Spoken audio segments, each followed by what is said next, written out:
Assalamualaikum warahmatullahi wabarakatuh. Jumpa lagi dengan para calon mahasiswa Indonesia tahun 2022.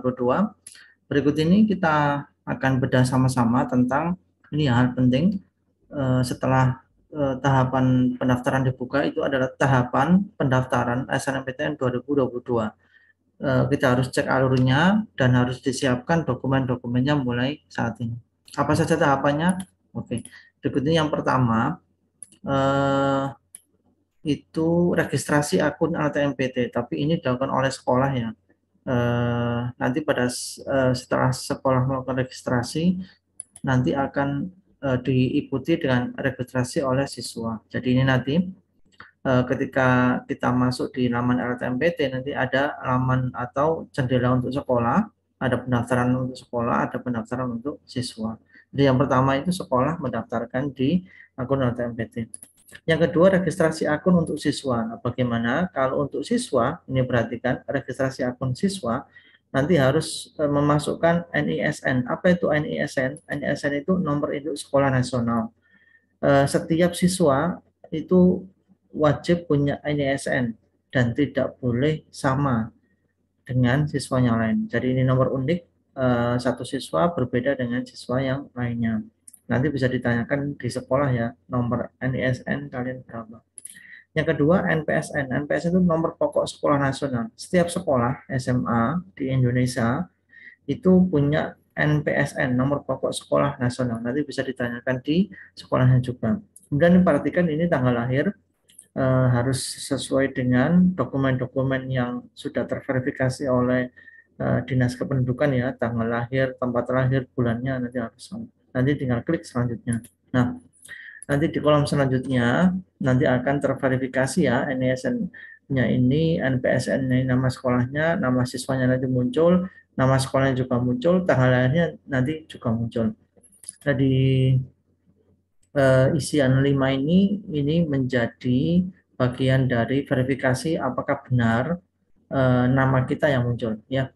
Setelah itu nanti baru para siswa atau kalian diminta untuk mengisi alamat email aktif ya. Kemudian konfirmasi alamat email, kemudian membuat password. Ini bukan password email ya, tapi password yang nanti akan digunakan untuk masuk ke akun LTMPT. Nah, ini ada ketentuan minimal 8 karakter, huruf dan angka. Kemudian konfirmasi password, kemudian klik centang yang menyatakan bahwa data di laman benar-benar saya, data ini ya. Kemudian nanti klik daftar. Di situ nanti teman-teman akan mendapatkan konfirmasi kode pendaftaran di alamat email yang sudah dituliskan. Nah, nanti bisa disimpan untuk apa itu membuka laman resminya atau untuk membuka untuk tahap berikutnya bisa menggunakan kode password yang telah dibuat dan juga username yang telah terkirim. Berikutnya, setelah tahapan pengisian akun atau pembuatan akun, nanti di sistem ada pengumuman kuota sekolah. Jadi ketentuan kuota itu berdasarkan akreditasi sekolah. Jika akreditasi A itu kuotanya 40%, jika B 25% dari total siswa ya per jurusan, kemudian C itu 5% yang terbaik di sekolahnya. Nah, contohnya seperti ini simulasinya, misalnya ada SMA Bunga, akreditasinya A, semisal ini jumlah siswa kelas 12 keseluruhan 140. Ternyata jurusan IPA itu ada 100 siswa, jurusan IPS ada 40 siswa. Maka yang mendapat kuota SNMPTN itu adalah kalau IPA-nya 100 berarti 40%-nya 40 siswa terbaiknya. Kalau IPS ada 40 berarti 40%-nya adalah 10 siswa terbaik. Oh, ini 10% ini. 10%-nya adalah 10 siswa. Ini misalnya seperti ini ya. Kalau ini adalah siswanya 40, maka 40%-nya itu adalah 10 siswa terbaik. Nah, penentuan calon peserta oleh sekolah. Jadi nanti siapa 40 siswa yang tadi terpilih itu yang menentukan sekolah. Berdasarkan apa? Berdasarkan nilai-nilai mapel berikut ini di dalam rapat semester 1 sampai semester 5. Untuk jurusan IPA, mapel yang dipakai adalah matematika, bahasa Indonesia, bahasa Inggris, kimia, fisika, dan biologi. Untuk jurusan IPS itu matematika, bahasa Indonesia, bahasa Inggris, sosiologi, ekonomi, dan geografi. Untuk jurusan bahasa itu ada matematika, bahasa Indonesia, bahasa Inggris, sastra Indonesia, antropologi, dan salah satu bahasa asing. Sedangkan untuk anak dari SMK itu ada matematika, bahasa Indonesia, bahasa Inggris, dan kompetensi keahlian. Artinya pastikan nilai-nilai rapot kalian di mapel-mapel yang 6 ini itu bagus, sehingga kalian layak masuk ke 40% terbaik di sekolah masing-masing yang nanti bisa didaftarkan di SNMPTN.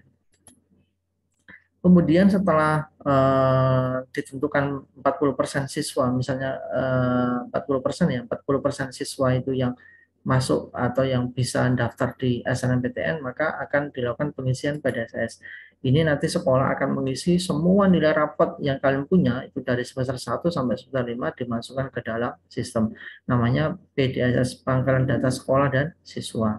Nanti kalian bisa verifikasi nilai, misalnya nilainya kok tidak sama dengan di rapot cetak, nah, nanti bisa konfirmasi ke sekolah.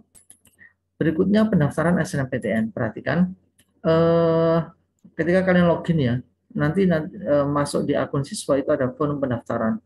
Di form pendaftaran ini nanti kalian bisa mulai mengisikan pilihan prodi dan juga pilihan universitas yang diinginkan, yang sekiranya kalian berpeluang untuk bisa diterima. Nah, nanti di pemilihan PTN dan prodi ini ada ketentuannya. Setiap siswa itu dapat memilih 2 prodi dari 1 PTN atau 2 PTN. Jadi 2 prodi itu dua-duanya ada di 1 PTN, atau 2 prodi itu 1 di PTN A, 1 di PTN B. Tapi ada ketentuannya ini ya. Jika memilih 2 prodi, salah satunya harus berada di PTN pada provinsi yang sama dengan SMA asalnya. Jadi misalnya siswa X dia milih prodi A dan B, maka salah satunya itu harus dari PTN yang satu provinsi dengan SMA asalnya. Tetapi jika dia hanya memilih satu prodi, maka dia boleh memilih prodi dari PTN manapun di luar provinsi asal dari SMA-nya. Yang keempat ini disarankan tidak lintas minat, artinya anak dari IPA ya sebaiknya milih prodi di Saintek, anak dari IPS ya sebaiknya milih prodi di Soshum.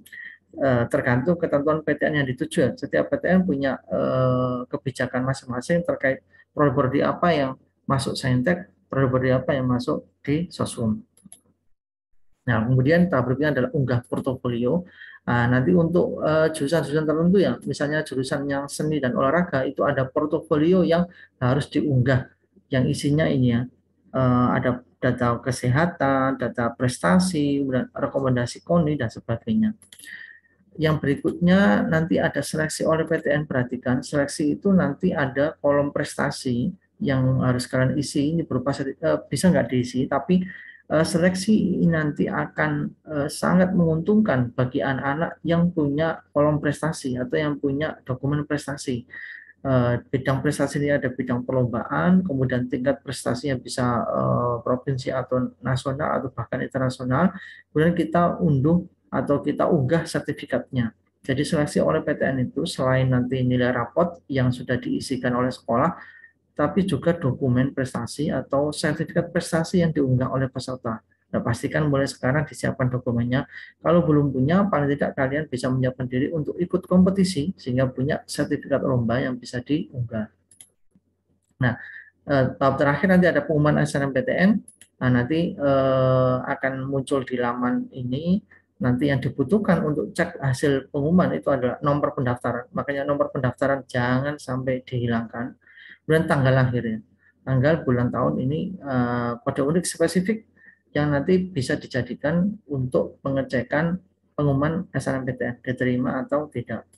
Nanti bagi mahasiswa yang belum beruntung, nanti akan muncul kolom informasi seperti ini. Anenda dinyatakan tidak lulus seleksi SNMPTN. Tidak perlu gelisah, tidak perlu risau, tetap disyukuri karena masih ada jalur SBMPTN lainnya. Nah, bagi yang beruntung yang diterima nanti akan ada selamat Anda diterima, atau selamat Anda dinyatakan lulus seleksi SNMPTN. Kemudian ini nama yang bersangkutan, di bawahnya ada prodi dan universitas. Tergantung nanti yang diterima bisa pilihan 1, bisa juga pilihan 2. Nah, ini adalah data diri yang terima. Kemudian nanti sudah disiapkan link yang tautan link untuk daftar ulang di universitas yang dia diterima. Tinggal nanti klik dan teman-teman atau kalian bisa registrasi atau daftar ulang di prodi yang diterima di kampus yang diterima. Baik, mungkin ini yang bisa kami sampaikan. Tetap semangat untuk menyongsong SNMPTN tahun 2022. Yang penting disiapkan dokumennya, difahami alurnya, karena ini bagian dari tahap awal untuk bisa lolos di SNMPTN tahun 2022. Sampai ketemu di video berikutnya. Tetap semangat. Wassalamualaikum warahmatullahi wabarakatuh.